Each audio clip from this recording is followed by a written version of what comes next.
La suite de ces conférences thématiques ici sur le stand du ministère des Armées dans le cadre du Salon des maires, troisième et dernier jour. Place maintenant donc à une nouvelle thématique, l'aide financière du ministère des Armées à la construction de logements dans sa commune. On en parle avec trois interlocuteurs, en l'occurrence le lieutenant-colonel François Thomas Baraton, directeur adjoint de l'établissement territorial du logement d'Île-de-France. Bonjour à vous. À vos côtés, Christine Hélary-Olivier, qui est conseillère municipale déléguée aux affaires militaires et au logement à Issy-les-Moulineaux, bonjour. Et puis enfin, Bruno Bordone, directeur de l'établissement public des fonds de prévoyance militaire, bonjour également. Une première question avant de rentrer dans le cœur du sujet. Est-ce qu'il serait possible de présenter les entités que vous représentez, colonel Baraton et monsieur Bordone? Colonel, à vous la parole en premier. Oui, donc, bonjour monsieur. Donc moi je suis le directeur adjoint de l'établissement territorial du logement d'Île-de-France, qui est un établissement qui est situé au sein de la sous-direction du logement du ministère des Armées, et dont l'objectif est vraiment de porter la politique familiale de logement du ministère en fournissant des logements aux agents ministériels affectés en Île-de-France, voilà, puisque la zone est particulièrement tendue. Et donc l'établissement subventionne effectivement des logements. Le but est vraiment de pallier aux problèmes de mobilité des militaires et aux difficultés induites par cette mobilité sur le logement. Monsieur Bordone, vous, qu'en est-il? Je suis le directeur de l'établissement public donc des fonds de prévoyance militaire et de l'aéronautique. Comme vous l'avez souligné, cet établissement public est sous tutelle du ministère des Armées et il a pour vocation première de percevoir des cotisations qui servent à verser des allocations aux militaires blessés et à leurs familles en cas de décès. Vous comprenez que pour verser les allocations, donc, il faut utiliser les cotisations, mais aussi des réserves. Et l'établissement public est doté de réserves importantes qui lui permettent de faire des investissements de précaution en vue d'assurer la pérennité des fonds de prévoyance qu'il gère. Donc c'est sur la base de ces avoirs financiers que l'établissement a pour mission, fixée par ses statuts, de participer au financement du logement des personnels militaires. Alors on a un cas concret à travers la ville d'Issy-les-Moulineaux sur ce soutien financier qui peut être apporté pour donc la construction de logements. Juste avant, j'aimerais quand même, s'il vous plaît, mon colonel, qu'on puisse présenter quand même le rôle de la direction des territoires, de l'immobilier et de l'environnement en matière de logement familial et les raisons d'être de cette politique. Qu'en est-il? Qu'est-ce qu'on peut dire? Donc oui, donc la direction des territoires, de l'immobilier et de l'environnement est vraiment là pour porter la politique familiale du logement au sein du ministère. Donc elle ne se substitue pas, je dirais, à la politique logement du gouvernement et de l'État, mais elle vient en complément. Le but est vraiment de pallier aux mutations, je dirais, permanentes et régulières des militaires qui sont un public un peu particulier, qui donc sont soumis à une très forte mobilité et qui arrivent dans des zones très tendues où la difficulté à se loger est particulièrement importante. Voilà. Et donc c'est vraiment le rôle de la DTIE, et la DTIE l'exerce de plusieurs manières. Donc en gérant en interne les logements domaniaux du ministère qui sont maintenant mis en concession auprès d'un concessionnaire et qui sont des logements, je dirais, détenus en propre par le ministère, et également en réservant des logements auprès de bailleurs sociaux en particulier, par des subventions. Et c'est un peu dans ce cadre que s'exerce notre intervention et notre interaction avec les collectivités et avec le PFP. Les collectivités, elles sont là, elles sont représentées par vous, Madame Hélary-Olivier. On va justement précisément prendre le cas de votre ville, Issy-les-Moulineaux, qui est donc toute proche d'ici.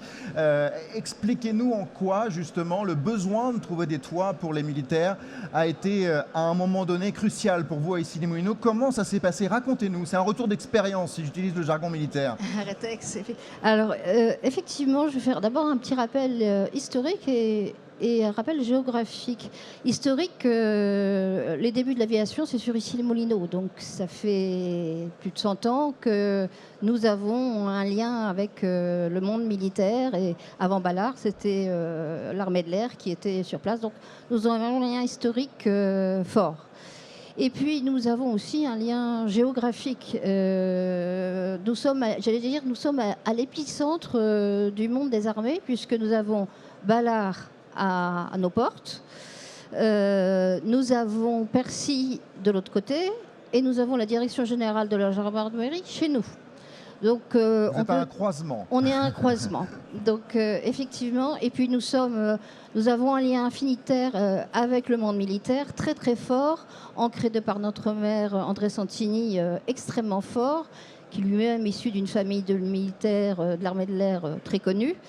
Et donc tout ceci fait que c'est naturellement que, en charge des affaires militaires et du logement social, nous travaillons ensemble pour loger les nombreux militaires et pour qu'il n'ait pas des kilomètres à faire pour aller sur le lieu de travail, Ballard, Percy ou la DGGN. Racontez-nous comment ça a pu se faire justement, le fait de réussir à loger ces militaires qui sont en nombre sur votre localité. Oui, effectivement, ils sont en nombre et c'est une population qu'on affectionne particulièrement. Alors, je vais vous citer l'exemple d'un immeuble qui a été fait grâce à l'EPFP et grâce à vous aussi, colonel. C'est un immeuble qui s'appelle l'immeuble Cara. Alors, dans l'immeuble Cara, il s'est passé une manip un petit peu différente. D'habitude, le Bill Reef fait des réservations dans nos immeubles, etc. Là, c'est ce qu'on appelle une opération en démembrement. C'est-à-dire que sur les 72 logements produits par le promoteur, il y a 22 logements sociaux et qui sont en nue propriété. C'est-à-dire que monsieur a acheté les murs et a laissé l'usufruit à mon voisin de droite. Tout ça est très complémentaire. Tout ça est très complémentaire.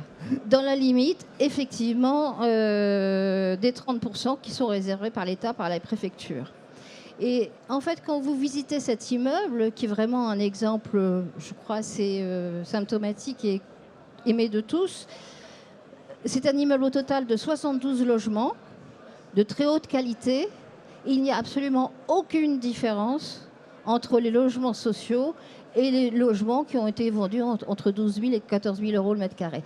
Donc on fait du qualitatif. Je crois que M. Bordon veut apporter quelques précisions. C'est un impératif pour l'établissement public d'acquérir des logements qui soient de grande qualité pour loger les personnels militaires. Faire du logement social ne veut pas dire faire du logement au rabais. Et au cas particulier, comme le souligne Mme Hélary Olivier, nous avons acquis des logements avec un cahier des charges qui était identique à celui qui a été appliqué pour les personnes qui ont acheté les logements. Et effectivement, les prestations sont de très grande qualité et je crois qu'on peut se féliciter que la mairie, dans le cadre du permis de construire et le promoteur, dans le cadre des contraintes qu'il a pu accepter, nous rendent des appartements aussi bien équipés et de surface et de présentation tout à fait séduisante pour nos personnels militaires. Donc on est dans du logement social, certes, mais on est sur des logements de très grande qualité, ce qui permet au fonds de prévoyance de faire à la fois un placement et de rendre service à la communauté militaire, ce qui est sa vocation statutaire. Colonel Baraton, en quoi l'exemple d'ici Moulineau est l'exemple à suivre quelque part? Écoutez, en fait, comme ça a déjà été illustré, c'est qu'effectivement, ça permet à nos militaires d'être logés dans des logements de très grande qualité, je dirais, à proximité de leur lieu de travail. Comme ce sont des logements sociaux pour des tarifs qui sont bien inférieurs au prix du marché. Voilà.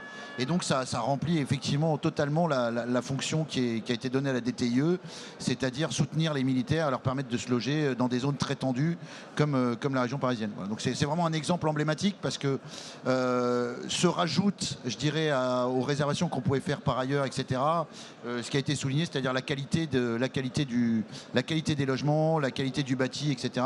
Ce sont vraiment des logements de qualité exceptionnelle, donc qui sont particulièrement appréciés par les militaires qui d'ailleurs y ont été logés dès cet été et qui sont tous absolument ravis. J'en ai encore croisé un récemment lors d'une visite qui nous a redit à quel point il était ravi d'être dans cet immeuble. Donc voilà, c'est pour ça qu'on l'a un peu choisi, c'est un peu emblématique comme réussite. Cet exemple emblématique, mon colonel, pour reprendre vos mots, est-ce qu'il est caractéristique de ce qui peut se faire sur l'ensemble du territoire si on a une vue d'ensemble ? Ah oui, tout à fait. Je pense que sur l'ensemble du territoire, la DTIE s'attache à réserver des immeubles de grande qualité. Voilà, donc on a quelques immeubles encore assez anciens qui datent de réservations précédentes, mais toutes les nouvelles réservations sont bien sûr sur les immeubles de haut standing. Et le PFP agit également sur l'ensemble du territoire, puisque là aussi, sur d'autres régions, enfin je laisse M. Bordone développer, mais il était également en mesure d'appuyer la direction des territoires sur d'autres régions. Je vais vous laisser répondre, M. Bordone, mais une question quand même. On est au Salon des maires. Évidemment, les élus transitent dans les allées depuis mardi. Qu'est-ce qu'on peut leur donner comme conseil, justement, quand ils ont ce besoin de pousser les murs, ou en tout cas de créer de nouveaux logements? Quelles sont les démarches, très concrètement? Alors, le premier conseil, est celui qui doit leur être donné, c'est de se rapprocher des services locaux de la direction des territoires et de l'immobilier. C'est indispensable. C'est la porte d'entrée de l'expression du besoin. Et si le besoin n'est pas exprimé, il y a peu de chances qu'on en ait connaissance. Donc, il est impératif que les contacts locaux soient noués régionalement pour que l'on examine les solutions qui peuvent être mises en œuvre. On a évoqué un dispositif de démembrement de propriété qui est l'exemple du dossier Cara. Ce type de procédure est mise en œuvre sur les zones de très forte tension locative, donc là où il y a de vrais besoins et où les militaires ont de très grandes difficultés à se loger. Là où les tensions locatives sont un peu moins fortes, j'interviens également au travers de prêts qui peuvent être consentis aux bailleurs sociaux pour réserver des droits d'occupation de logement. Donc c'est une autre procédure qui peut être mise en œuvre, qui mobilise une partie des crédits des fonds de prévoyance.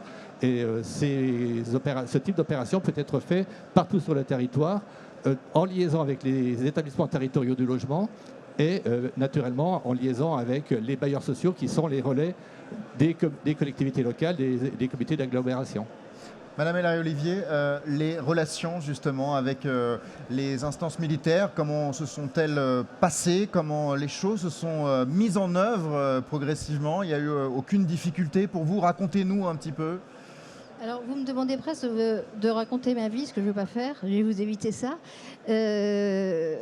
Moi-même, je suis réserviste citoyenne de l'armée de l'air et de l'espace. Donc, j'ai eu une affinité naturelle avec le monde militaire. Et à Issy-les-Moulineaux, nous aimons que les choses soient faites de manière correcte, dans le bon sens, dans le dialogue. Et nous essayons de répondre au mieux aux demandes du colonel Baraton.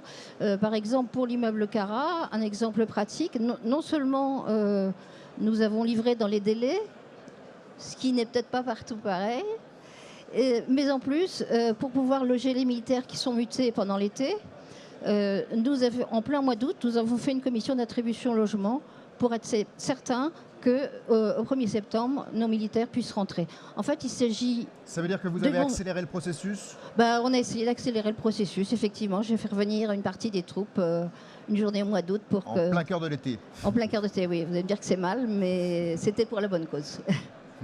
Mon colonel, la problématique sous-jacente de cette thématique, c'est, on l'a évoqué, vous autres, vous l'avez évidemment dit, c'est les tensions qui peuvent persister ici ou là en termes de capacité de logement pour les militaires. Qu'en est-il aujourd'hui à l'échelle du territoire? Est-ce qu'il y a des points critiques, si je puis dire? Écoutez, je pense que les militaires ont une problématique de mobilité supérieure, je dirais assez supérieure au reste de la population, mais sinon les tensions sont les mêmes que pour le reste de la population, donc elles sont surtout dans les zones les plus tendues. Moi je suis vraiment spécialisé sur l'Île-de-France, mais effectivement l'Île-de-France reste la zone ou l'une des zones les plus tendues en France. Et comme l'a illustré M. Bordone, en province, je dirais, en fait, la politique de la DTIE est vraiment adaptée à chaque territoire. C'est d'ailleurs la raison pour laquelle au sein de la DTIE... C'est du cas par cas, c'est du sur-mesure. Tout à fait. C'est du sur-mesure. C'est d'ailleurs la raison pour laquelle au sein de la DTIE, à côté de la chaîne logement, vous avez des délégués régionaux qui justement peuvent faire le lien, etc. Tout a été mis, je dirais, au sein de cette direction, de manière à avoir une politique qui soit à la fois pensée au niveau national, mais déclinée territorialement. Donc il y a vraiment une différence. Alors bon, étant en charge de l'Île-de-France, je ne peux pas vraiment je dirais, illustrer le reste de la politique au niveau national, mais c'est vraiment cette adaptation à chaque territoire de manière différenciée qui est, je pense, à souligner. Voilà. Merci pour cet éclairage global et puis cette focale sur la ville d'Issy-les-Moulineaux, toute proche d'ici, porte de Versailles, où continue donc ce Salon des maires, édition 2023, 3e journée. Et nous, on poursuit également les conférences thématiques. Restez avec nous, bien évidemment. Merci à vous.